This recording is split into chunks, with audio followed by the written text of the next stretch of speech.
Assalamualaikum warahmatullahi wabarakatuh. Waalaikumsalam warahmatullahi wabarakatuh. Alhamdulillahirabbil alamin wa bihi nasta'inu ala umuri dunya waddin wassalatu wassalamu ala asyrafil anbiya wal mursalin amma ba'd.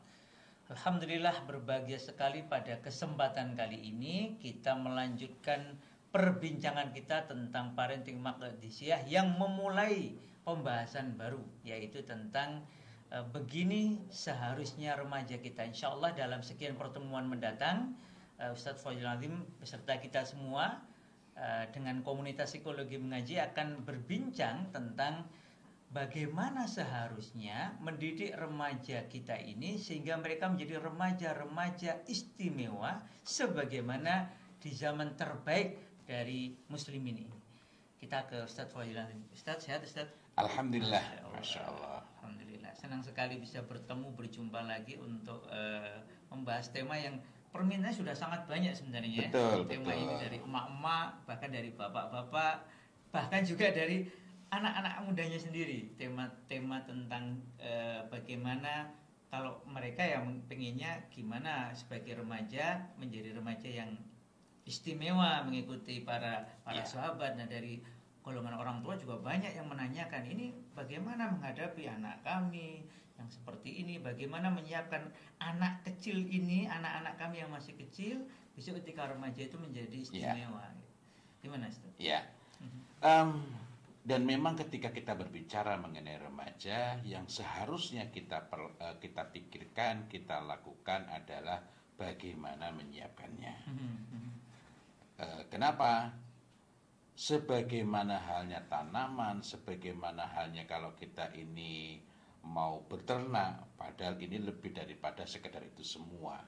Maka kalau ingin hasilnya baik, ya dari awalnya, dari kecilnya, kita betul-betul perlu perhatikan. Bukan berarti kalau ada yang bermasalah lalu kita abaikan. Akan tetapi kita perlu paham kenapa sih ada yang bermasalah, ada yang tidak. Kemudian yang kedua, normalnya. Sebentar Ustaz, tadi kok menarik. Remaja itu ada yang bermasalah, ada yang tidak. Loh, berarti pendapat sebagian pakar yang mengatakan bahwa remaja itu pasti bermasalah, masa storming and stress. Storm and stress. Storm and stress itu kurang tepat atau tidak tepat? Kalau kurang itu berarti banyak tepatnya. Ini nggak tepat. Nggak tepat. Saya sengaja pada hari ini menggunakan buku-buku ini. Ini buku yang paling riang gembira, bahasanya sederhana, enak dibaca, colorful ya, berwarna. Colorful, dan kita pelajari sambil leyeh-leyeh, sambil nyantai-nyantai pun enak ini. Di dalam buku Human Development yang terus oleh Diana Papalia and Selwyn Cosholz, emak-emak ini berarti ini. Emak-emak, cuma edisi baru ini, bukan baru, maksudnya dibanding buku saya sebelumnya juga buku yang sama, Human Development. Ini sebenarnya edisi yang sudah agak lama, 11th edition ya. Tambah lagi dengan Ruth Daskin Feldman. Nah, di buku ini kita menemukan bahwa ada remaja yang disebut sebagai remaja dengan identitas identity foreclosure. Identity foreclosure. Sebenarnya akan sangat menarik kita berbicara karena kita judulnya saja parenting maqdisiyah, maka akan sangat menarik kalau kita berbicara dari sisi perspektif Islam, bagaimana Islam ini mengarahkan kita. Dan tentu saja kita harus berpegangan pada itu. Akan tetapi saya merasa perlu untuk berbicara secara psikologi. Nah, ini ada juga buku yang bagus ini, Handbook of Adolescent Psychology. Semacam kitab sucinya psikologi remaja gitu ya. Bukan kitab suci ya, tapi apa? Kitab induk ya, kitab jadi induk. Turasnya mengenai psikologi remaja. Nah, kenapa saya memilih untuk berbicara mengenai psikologi, menggunakan acuan psikologi? Pertama, Islam itu tidak bertentangan dengan ilmu pengetahuan. Bukan berarti setiap kali datang orang mengatakan menurut penelitian terbaru, pasti Islam harus sesuai dengan itu. Tidak, melainkan ilmu pengetahuanlah yang dapat dikatakan ilmiah itu ketika dia bersesuaian dengan agama ini. Maksud saya demikian. ketika muncul riset, hasil-hasil riset, itu kita tidak bisa serta-merta mengatakan ini ilmiah. Walaupun 1000 manusia yang bergelar profesor sudah mengatakan ilmiah. Walaupun itu disebut juga riset ilmiah dengan standar ilmiah. Betul, betul. Contohnya klaim mengenai bahwa remaja itu adalah masa storm and stress. Kalau kita tengok buku yang pertama membahas itu kan judulnya Adolescence. Adolescent juga ya? Ya, Adolescence. Kalau ini adalah Handbook of Adolescent Psychology. Karena saya pernah melihat ada adolescentnya Prof. Santrok ya. Santrok bukan, ya. Bukan yang Santrok berarti. Bukan. Ini, bukan. John W. Santrok itu saya punya yang tahun 2001, kemudian punya juga edisi berikutnya. Artinya saya mengikuti itu. Dan sekaligus dari sini saya melihat bahwa enggak kok, dalam psikologi itu juga, kita juga menemukan bahwa remaja itu bukan masa krisis. Tapi kembali tadi bahwa Islam tidak bertentangan dengan ilmu pengetahuan bukan berarti ilmu pengetahuan itu menjadi acuan. Nah, contoh tadi mengenai buku Adolescence yang disebut oleh Grenfell Stanley Hall. Ini buku pertama dengan judul Adolescence. Buku pertama. Yang karena buku pertama itulah maka akhirnya mempengaruhi banyak muslimin di Timur Tengah. Sehingga akhirnya muncul istilah baru. Itu bukan istilah Islam, melainkan istilah Arab. Murahaqah. Fase marhalah murahaqah. Fase kebingungan, kegoncangan, Nah, gitu. itu kan bukan dari Islam. Dan itu sebenarnya overclimbing. Maksudnya yang dari Hall tadi. Grenfell Stanley Hall, ya. Overrated itu ya. Overrated itu berlebih-lebihan untuk membenarkan itu. Kenapa? Dari penelitian yang dilakukan oleh Stanley Hall sendiri, Grenfell Stanley Hall ini adalah pendiri APA. APA itu apa? American Psychological Association, Asosiasi Psikologi Amerika. Luar biasa ya. Ini kan asosiasi psikolog pertama di Amerika. Dan dia seorang Zionis. Zionis. Okay. Nah, yang perlu menjadi perbincangan adalah di dalam risetnya Grenfell Stanley Hall, dia nulis buku Adolescence itu edisi pertama, nanti bisa dicek seingat saya dan saya ingat sepertinya demikian, itu tahun 1904. Sebelum Muhammadiyah berdiri, sebelum NU berdiri, gitu ya. Sebelum Bung Tomo ya. Serius betul ya. Ya. Kemudian dia terbitkan juga edisi berikutnya yang didukung dalam tanda petik riset tahun 1908.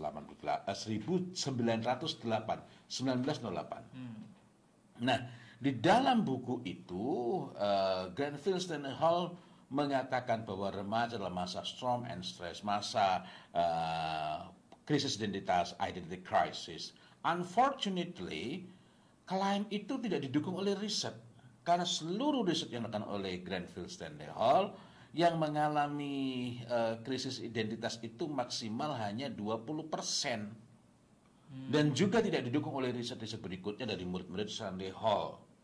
Riset-riset berikutnya, bahkan kalau kita tengok misalnya di dalam publikasi tahun 1992 misalnya dari Over and Charlotte Riegel, itu juga sekali lagi menunjukkan bahwa yang mengalami krisis identitas itu maksimal 20%. Tentu saja ini bukan angka mati. Maksudnya bukan angka mati adalah sangat dimungkinkan terjadi di suatu tempat, suatu daerah, satu wilayah itu yang mengalami krisis identitas itu lebih banyak. Sebagaimana dimungkinkan bahwa di tempat itu hampir-hampir tidak ada yang mengalami krisis sama sekali. Artinya 20% itu bukan kemutlakan. Akan tetapi ketika itu, ketika Grenfell Stanley Hall menulis, kemudian melakukan riset, dan ternyata hasilnya maksimal hanya 20% yang mengalami krisis, biidznillah yang mengalami krisis itu kok rasnya sama dengan Stanley Hall. Yahudi. Nah, jadi harusnya kan ditelusur, ada apa yang lain nggak krisis kok dia krisis, itu kan. Tetapi ini watak Yahudi, ya kemudian yang benar itu yang error itu. Artinya, ini bahkan dari riset pencetus teorinya sendiri, riset Stanley Hall sendiri, yang mengalami krisis itu hanya maksimal 20%. Maksimal 20%. Dengan ras tertentu tadi ya. Dan itu ternyata lagi-lagi ketika diriset, yang mengalami krisis saat itu adalah orang-orang dengan ras yang sama dengan Stanley Hall. Nah, mestinya kan perlu diberi penjelasan. Ini krisis terjadi pada ras ini karena, nah ini yang kemudian ditelusuri lebih lanjut, enabling factornya apa, faktor yang menjadikannya kayak gitu, dan yang lain enggak, itu kenapa? Itu satu sisi. Dan kalau mengambil kurva normal, berarti harusnya mengatakan bahwa remaja bukan masa krisis. Normalnya remaja tidak mengalami Iya, krisis. yang mengalami krisis cuma 20%, yakni orang yang rasanya sama dengan saya, kan gitu harusnya. Kalau dia fair. Betul. Nah, karena itulah walaupun tadi saya mengatakan bahwa remaja, saya mengatakan Islam itu sudah ilmu pengetahuan, tetapi yang dianggap ilmiah itu, yang dianggap ilmu pengetahuan, bahkan di hadapan ilmu pengetahuan sendiri, kaidah-kaidah keilmuan sendiri belum tentu lolos. Nah, menarik misalnya kalau kita memperhatikan laporan yang dilakukan, laporan dari Nayal dan Al-Atiyah. Ini ilmuwan dari risetnya di Qatar, bahwa remaja-remaja di Qatar sebelumnya tidak mengalami krisis identitas. Oh, menarik ini. Tetapi belakangan tahun 2011 ditemukan remaja-remaja di Qatar itu mulai mengalami krisis. It means that, itu artinya bahwa ada hal-hal yang perlu ditelusur. Ada apa di sana? Perubahan sosialkah? Atau perubahan sistem pendidikan-kah? Atau kedua-duanya? Atau apa lagi? Di antara perubahan sosial yang terjadi adalah semakin meningkatnya standar untuk memberikan mas kawin, mahar, sehingga semakin sulit dijangkau, gitu ya. Walaupun masyarakat di sana hidupnya sangat sejahtera, tetapi ini bukanlah sesuatu yang dengan mudah dapat kita katakan ini sebabnya, karena ada 3 isu utama berkenaan dengan remaja itu. Artinya 3 isu ini mempengaruhi seorang remaja akan mengalami krisis atau tidak. Dan karena itu kitalah para orang tua ini, termasuk nanti guru-guru, yang perlu memikirkan, perlu menyiapkan agar anak-anak remaja kita itu tidak perlu mengalami krisis, karena 3 isu utama ini sudah clear semua. 3 isu utama ya? 3 isu utama. Artinya kalau remaja ini bisa menangani 3 isu ini, dia berhasil, tidak krisis. Tapi kalau atau mungkin bukan menangani gitu. Apa itu? Menangani kan berarti sudah ada masalah gitu ya. Nanti kalau sudah ada masalah ya perlu kita tangani. Tetapi bahwa mereka ini memang tidak perlu mengalami krisis karena sudah jelas apa yang mau dilakukan. Krisis ini sebenarnya maksudnya apa nih, Ustaz? Kok remaja disebut krisis identitas itu? Krisis itu sebenarnya namanya krisis berarti ya kondisi yang tidak sehat ya. Kondisi yang identitasnya tidak sehat berarti kalau krisis identitas. Ya, kalau misalnya krisis kesehatan, berarti kan agak mengkhawatirkan. Ya, wah lagi krisis, kenapa? Ini kesehatan hidungnya lagi krisis, ada apa? Flu berat. Nah, ini untuk memudahkan saja. Contoh remaja-remaja di Samoa, ini penelitian yang sangat klasik ya, yang sangat klasik itu yang dilakukan oleh Margaret Mead, dan kemudian laporannya dipublikasikan tahun 1928. Wah, pas Sumpah Pemuda. Sumpah Pemuda. Nah, ini remaja-remaja di sana tidak perlu mengalami krisis. Karena begitu keluar dari masa kanak-kanak, transisinya kan smooth. Bukan berarti langsung menjadi remaja. Mereka sudah dihadapkan pada tanggung jawab, kemudian mereka juga sudah segera dilibatkan, diberi kepercayaan, dan kemudian mereka berinteraksi dengan orang dewasa. Artinya ada proses transisi yang smooth begitu, dan mereka kemudian segera mengambil tanggung jawab untuk keluarga, termasuk keluarga induknya, maupun kemudian mereka menikah. Nah, ada kepercayaan yang kokoh yang mereka pegangi. Nah, kita bukan berbicara mengenai kepercayaan mereka, tetapi tiga hal itu aman pada mereka dan mereka tidak perlu mengalami gonjang-ganjing. Saya jadi teringat belakangan ini kan kita mendapati contoh-contoh, mendapati berita yang semakin santer. Berita apa itu? Yakni meningkatnya angka student crime, kejahatan. Kalau di Jogja kelitih gitu ya. Kelitih. Ini lebih parah lagi, lebih parah lagi. Ini adalah student crime, kejahatan. Laporan-laporan dari lembaga yang ada di Amerika sendiri menyebutnya sebagai student crime, kejahatan oleh pelajar.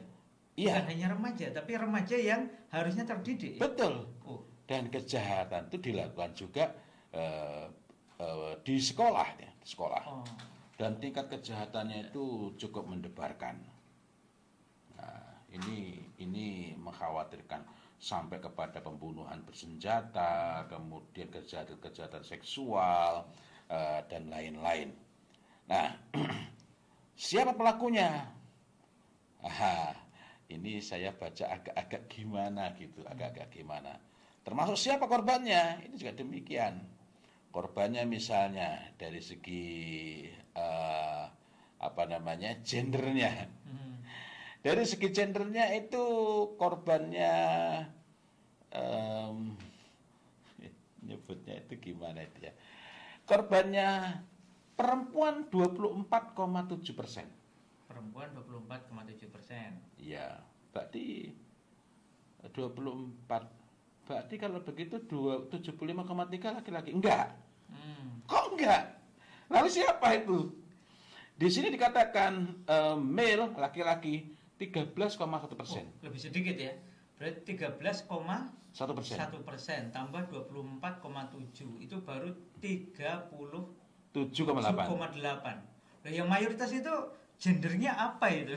Nah, oh ya Karim. Ini kok bau-baunya tambah nggak sedap ini.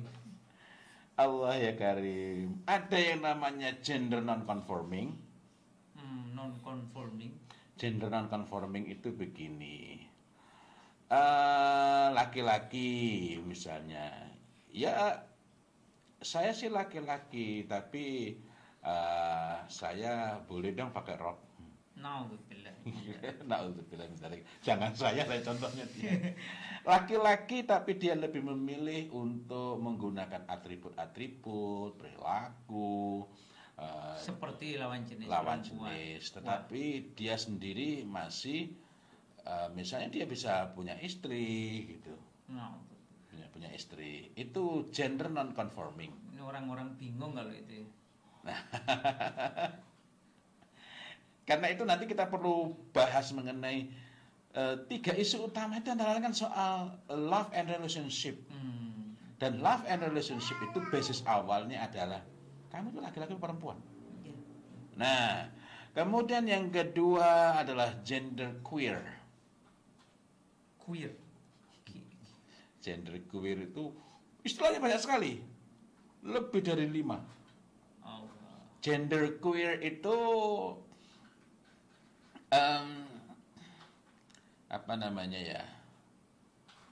istilahnya itu non binary.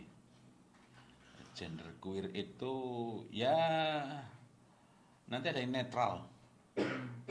Nggak tahu itu. Kita nggak usah bahas detailnya lah itu ya. Yang jelas ternyata kebingungan itu ada transgender, ada transseksual. Tadi juga ada yang yang fluid, gender fluid itu artinya luwes. Kalau kayak sekarang lebih enak jadi perempuan. Nah, ini mempengaruhi student crime tadi ya, satu di antara. Student crime. Nah, ini kan menarik ya.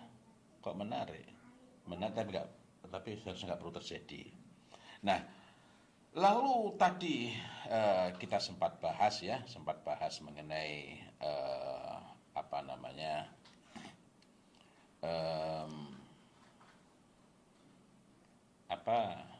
3 isu utama.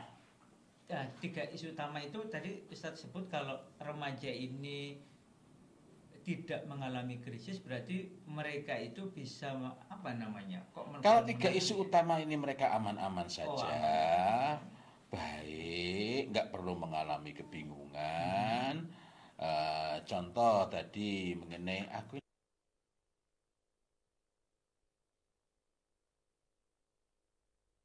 dia berarti lewat satu krisis. Gitu. ya, dan kemudian belum selesai ini. Ini kan tidak mengalami kebingungan gender. Dan dia memang diperlakukan, diarahkan sesuai dengan gendernya. Yang sekarang beda lagi. Oh no, it's the sex. Ada orang yang sexuality-nya laki-laki, tapi gender identity-nya perempuan. Ini problem. Tapi kembali lagi ke sini. Jadi memang diperlakukan dari awal, sehingga jangan sampai mengatakan ketika ada anak laki-laki kok cakep, kok coba kasih jilbab, cantik. Itu perusakan terhadap alfitrah pada anak-anak itu. Dan di atas sebab-sebab anak-anak itu mengalami situasi tadi transgender ataukah tadi gender queer ataukah tadi gender non conforming. Itu karena perlakuan-perlakuan yang salah dari orang tua dan tidak dengan tegas mengarahkan ke sana. Atau misalnya kadang orang mengatakan, wah, iya dadi wong lanang ki enak, jadi laki-laki enak, jadi perempuan tuh berat. Anak perempuan bisa bisa merasakan, wah nggak enak ya jadi perempuan. Padahal tiap-tiap kita itu ada takarannya sendiri, berat ringannya itu ada sendiri. Ar-rijalu qawwamuna 'alan nisa, betul. Bukan berarti lalu dengan demikian laki-laki riang gembira tanpa masalah. Masing-masing itu sesuai dengan kadarnya, dan ini perlu dikelirkan, perlu disampaikan, perlu dididikkan kepada anak-anak itu ya. Anak-anak. Nah, ini perlu betul-betul dikokohkan. Kemudian masih berkenaan dengan gender itu,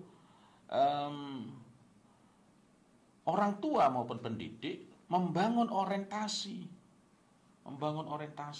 Orientasi apa? Cuma ini nggak ada ya. Tempo hari kita sempat nulis bareng, tapi nanti bisa dicek ya. Mudah-mudahan nanti kita bisa tulis yang lebih komprehensif.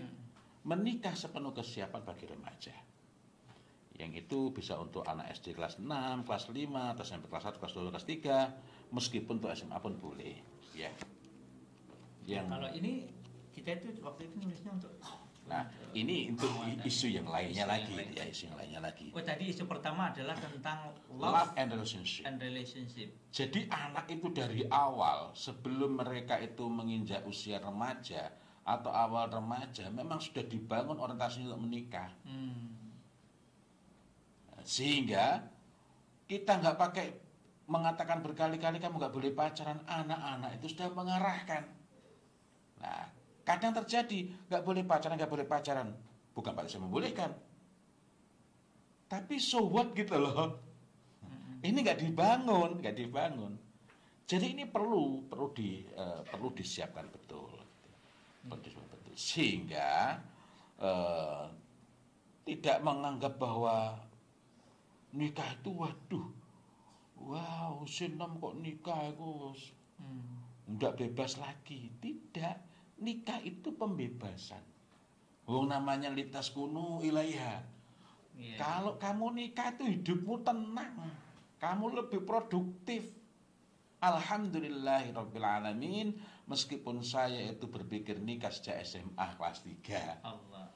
Dan baru terlaksana nikah itu ketika kuliah. Tapi poin saya adalah alhamdulillahirabbil alamin, saya nikah saat kuliah.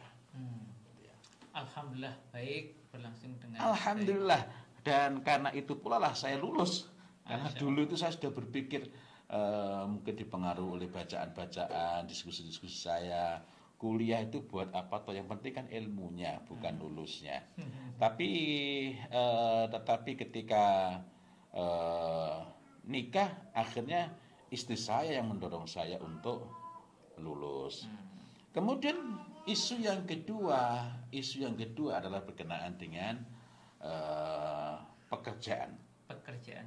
Ya, pekerjaan di masa yang akan datang. Pekerjaan itu berarti ya pengusaha juga pekerjaan ya? Ya, apapun itu. Nah, tapi poin pokoknya bukan apa sih pekerjaanmu, tapi sikap mental terhadap kerja, sikap mental terhadap harta. Dan agama ini telah memberikan tuntunan yang Masya Allah. Di antaranya, kalau kita ini ingin rezeki kita barokah, maka hendaklah kita upayakan, kita kejar, kita cari dengan sahawatin nafs. Sederhana dalam berharap, tetapi dia all out, bersungguh-sungguh, melakukan dengan sebaik-baiknya dalam urusan kinerjanya. Di sahawatin nafs.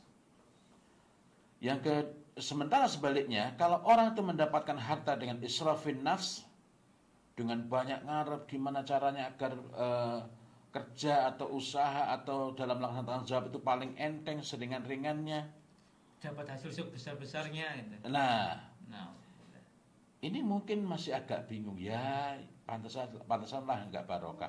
Tapi bahkan misalnya ketika ada orang memberikan hadiah itu enggak minta. Hadiah itu enggak minta. Tapi kok kita itu jatuh pada ngarep banget.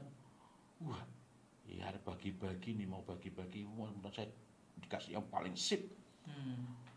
Kita nggak menyampaikan, kita nggak mengemukakan, kita dikasih nggak barokah.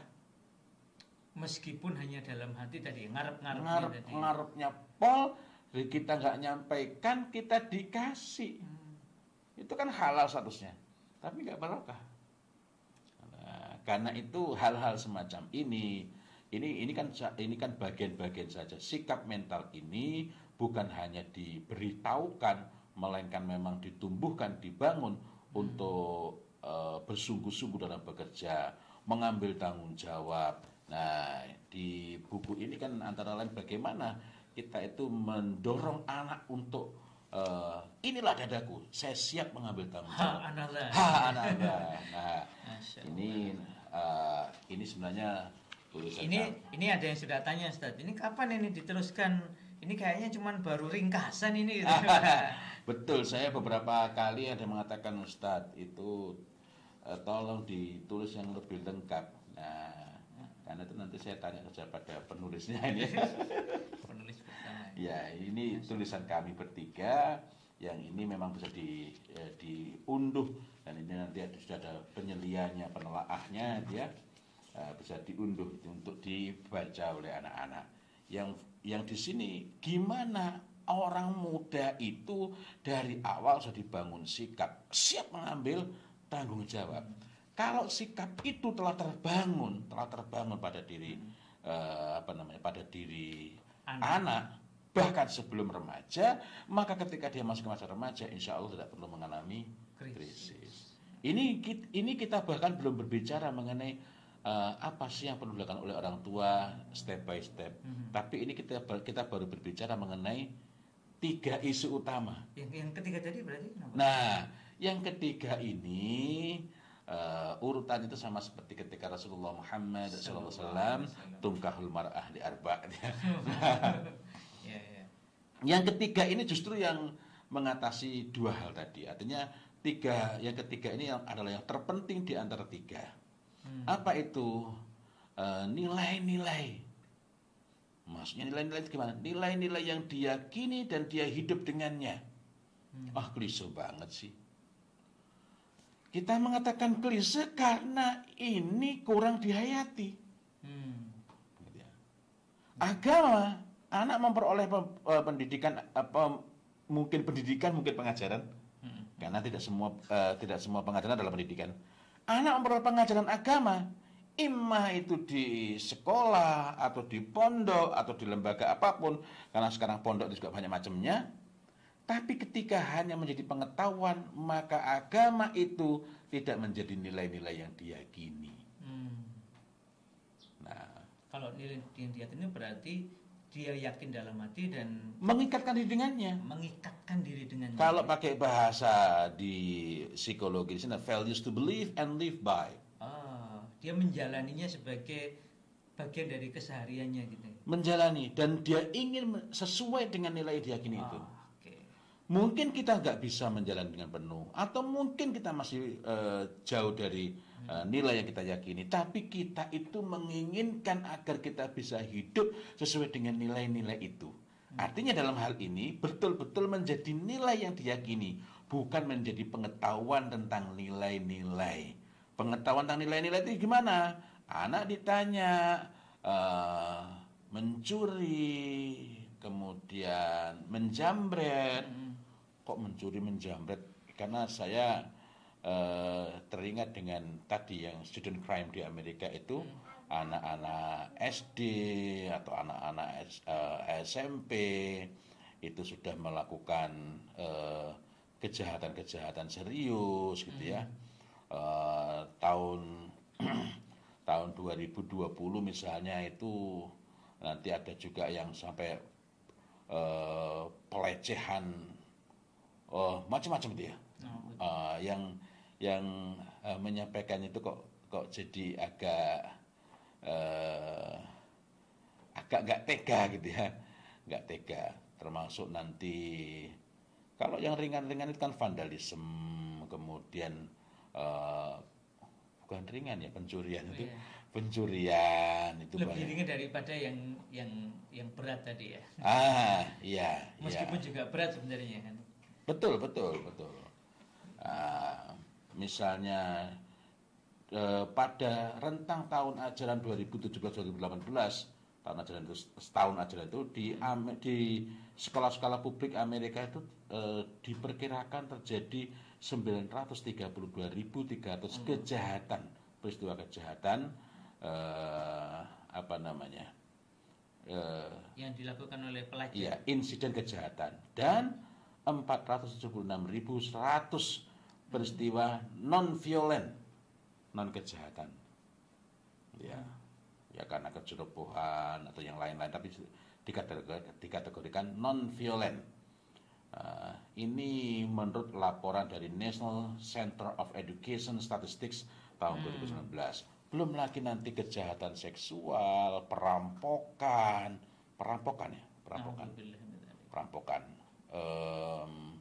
Kemudian nanti ada lagi penjambretan, kemudian nanti ada peristiwa-peristiwa penembakan dan yang sebagainya sampai ke sini ya. Jadi wajar kalau ada sebagian film kejahatan yang di Amerika malah menjadi baik tontonan box office ya. Padahal itu jelas-jelas kejahatan itu. Tapi kok dijadikan tokoh ya. Nah, ini ini hal-hal yang apa nyebutnya itu? Hal-hal yang bikin miris, mengerikan. Lebih ngeri lagi ketika itu justru menjadi model yang dibangga-banggakan niru. Nah, tapi poinnya berkenaan dengan perbincangan kita adalah, jadi ini harus ada proses untuk betul-betul kita berusaha menghayati sehingga ada usaha yang jelas untuk menjadikan agama ini sebagai nilai-nilai yang diyakini, dan anak itu berusaha, berkeinginan, berkomitmen untuk hidup dengan nilai-nilai agama itu. Berusaha, berkomitmen untuk hidup dengan nilai-nilai agama itu artinya boleh jadi sebagaimana kita sendiri mungkin masih jauh, tapi kita berkeinginan untuk suatu saat pingin kayak ini, pingin seperti ini. Nah, karena itu perlu proses penanaman iman yang benar, kemudian ada idealisasi, bukan idolatri, bukan idola-idola. Kita menampilkan sosok Ibnu Abbas radhiyallahu anhuma, Ibnu Umar radhiyallahu anhuma, Ali bin Abi Thalib radhiyallahu an, dan masih sangat banyak lagi lainnya. Itu kita takzim, kita hormat, kita memuliakan mereka semua. Tetapi yang paling penting ini adalah apa? Values to believe and live by. Nilai-nilai yang diyakini dan hidup dengannya itu yang ditanamkan. Melalui cerita, kisah-kisah orang. Melalui cerita maupun kisah-kisah itu penguatnya. Tapi hal pokoknya adalah menanamkannya dengan kalimat-kalimat perintah maupun kalimat-kalimat larangan, kemudian menyertai dengan ilmu. Jika tidak, maka ini hanya akan menjadi pengetahuan saja gitu. Masya Allah. Alhamdulillah. Ya, Pokoknya tadi belum menggali kalau dari Islam, dari Quran dan hadis, apa istilah remaja yang seharusnya itu tadi. Padahal Masya Allah ada istilah yang saya sedianya ingin membahas itu juga ya. Mungkin pertemuan selanjutnya. Insya Allah. Ya. Tapi paling tidak kita sebutkan sebagian agar orang tidak mengalami kebingungan. Loh, kan remaja itu nggak ada dalam Islam. Iya, saya ingat ada buku yang menerjemahkan dengan agak ceroboh gitu ya. Nah, seakan-akan istilah yang jelek itu remaja, istilah yang baik itu pemuda. Ya, padahal kita ini perlu sederhananya begini. Di dalam agama kita itu banyak sekali istilah dan tidak bisa serta-merta kita alihkan ke bahasa yang lain. Sementara yang diterjemahkan sebagai remaja di dalam sebagian tulisan atau dalam sebuah buku itu dari kata-kata murahiq atau fasenya adalah marhalah murahaqah. Fase murahaqah yang itu bukan istilah agama. Sementara tadi ketika kita berbicara remaja itu by psychology, menurut psikologi pun seharusnya kalau kita mau membaca dengan teliti, dengan cermat, dan kepala kita itu tidak tunduk ke psikologi apa tokoh-tokohnya, malah kita menelaah dengan tenang dan gagah. Karena ada juga. Nah, kita akan menemukan misalnya di buku ini ada Identity Foreclosure. Identity Foreclosure tadi adalah remaja yang tidak mengalami krisis. Tidak mengalami krisis. Insya Allah pada kesempatan lain kita akan membicarakan bedanya dengan Identity Foreclosed itu apa? Foreclosed. Ya. Foreclosed. Tadi foreclosure, ada foreclosed. Foreclosure dengan forecloset gitu. Iya, nah, artinya ini juga bukan bersikap nyinyir, bukan bersikap skeptis terhadap psikologi, tapi juga bukan bersikap kemudian munduk-munduk. Wah, ini dalam psikologi, lalu kita cari-cari, sehingga agama hanya sebagai stempel.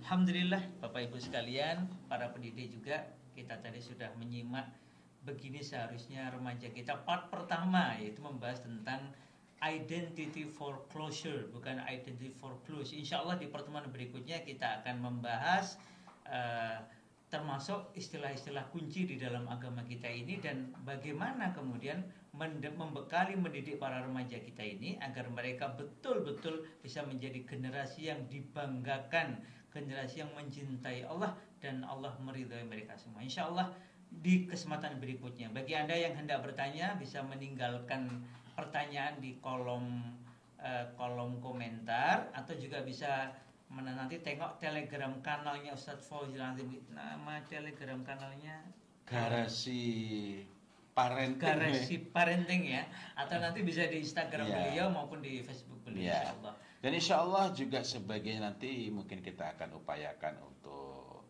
bahas di YouTube. Oh iya. Ya, pendek-pendek sebelum kita ada lanjutan acara ini. Insyaallah. Insyaallah. Alhamdulillah, demikian. Mohon maaf atas segala kekurangan. Terima kasih atas segala perhatian. Semoga Allah Ta'ala ridhai kita semua dan bantu kita untuk menetapi jalan Allah yang diridhai Allah Ta'ala ini hingga akhir hayat kita. Salam untuk keluarga semuanya di rumah, termasuk salam untuk anak-anak remaja kita yang Bapak Ibu yang memiliki anak-anak remaja. Salam dari kami untuk mereka semua. Insya Allah semoga kita bisa bertemu bukan hanya di dunia, tetapi insya Allah kita besok bisa berkumpul di surga yang mengalir di bawahnya sungai-sungai. Wabillahi taufiq wal hidayah. Wassalamualaikum warahmatullahi wabarakatuh. Waalaikumsalam warahmatullahi wabarakatuh. I get my happiness from Islam. It makes me kind and a better human. Oh, please come with me and I'll show you why. I smile because I'm happy. I'm a Muslim, that's what makes me happy, and that's the truth. Because I'm happy, because I have the noble Quran, and that's where I get my rules. Because I'm happy, because my Lord is merciful and He is the forgiving one. Because I'm happy. I have the suit